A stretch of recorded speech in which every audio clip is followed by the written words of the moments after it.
Hey everyone, welcome to today's edition of One Single Story, where each weekday we offer a brief lesson from a section of today's reading, and then we examine a single relevant question that passage points us to. Today I'm joined by Rivenbark, and we're looking at a passage from Psalm 100. So the New Living Translation translates verse 2 as worship the Lord with gladness, and the word worship is from the Hebrew word abad. Other translations translate the phrase serve the Lord with gladness. And so the English word service is a term that has lost its original meaning when it connected to the church. When we speak of church service, we do not think of actual actions of service. We would probably admit that singing or giving or studying scripture are acts of service to God. We don't think of those things typically as serving in the common sense of the word, but the Hebrew word abad had a similar issue in the Old Testament period. So other religions spoke of serving their gods in the literal sense, often like bringing food or water or other offerings, with the concept of providing for the physical need of their idol god. But when you think about it, real worship is real service. So what can we learn about worship as an act of service? So worship certainly involves words of the mouth, shout to the Lord in verse 1, or feelings of the heart, worship with gladness, that's verse 2.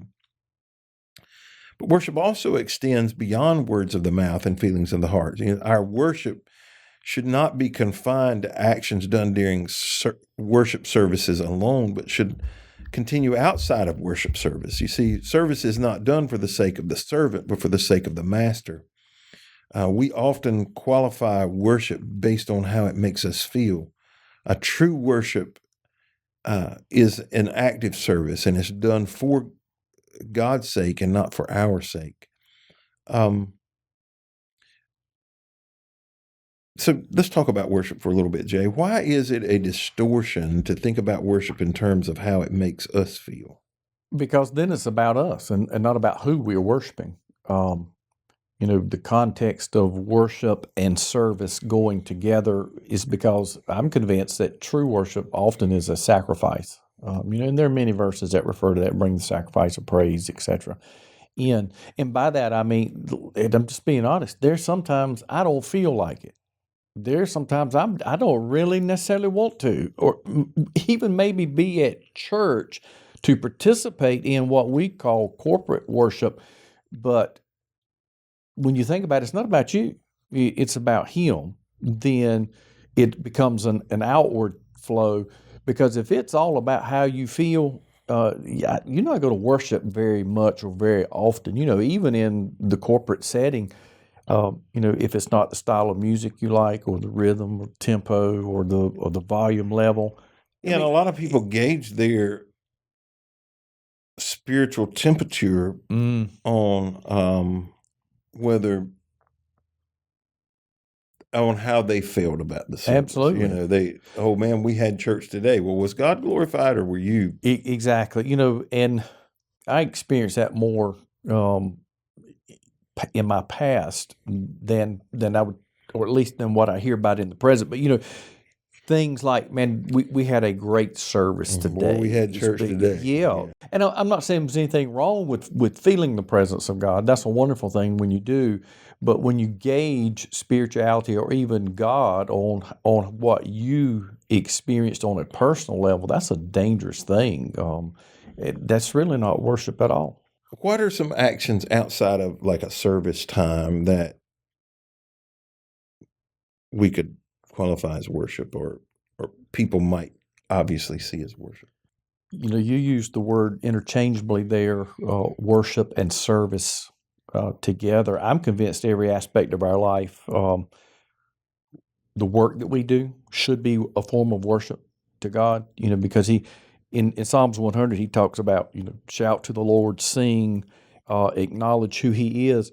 All of those attributes can be applied to every area of our life, our work, our marriage, us as a parent, our generosity, how we serve other people. I'm convinced that my greatest act of worship is my obedience to God. Because again, sometimes that's an easy alignment, and I'm like, yeah, I'm on board, because I think that way and feel that way anyway. So therefore, that's easy for me.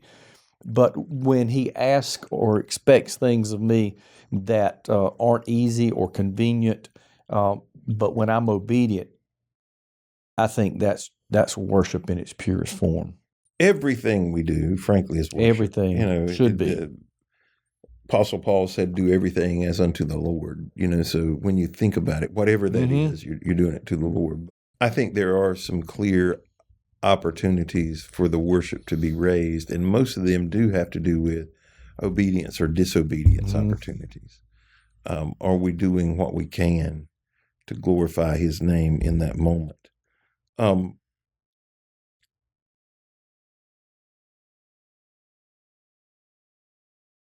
Typically,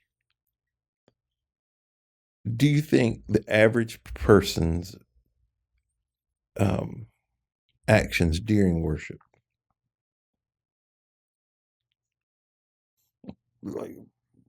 and let's qualify worship, but from the time you drive on the church parking lot to the time you leave, right? Okay. Do you think the average believer's worship is different? I don't mean in actions, but it's different while they're at the church than it is while they're at their job or while they're at home, and if so, why? I would say yes. The average person, I think it looks significantly different. I think there's a different mindset when you go to the house of the Lord intentionally. You pull in the parking lot, as you said. You come in, you're greeting fellow believers. Even then, I thought you were going to ask the question from the perspective: do people actually genuinely worship when they are in that setting? And I think sometimes the answer is yes. Sometimes the answer is no. But I think we've become so conditioned to what we think it should look like and the way it should play out, whether it's coming from our heart or not.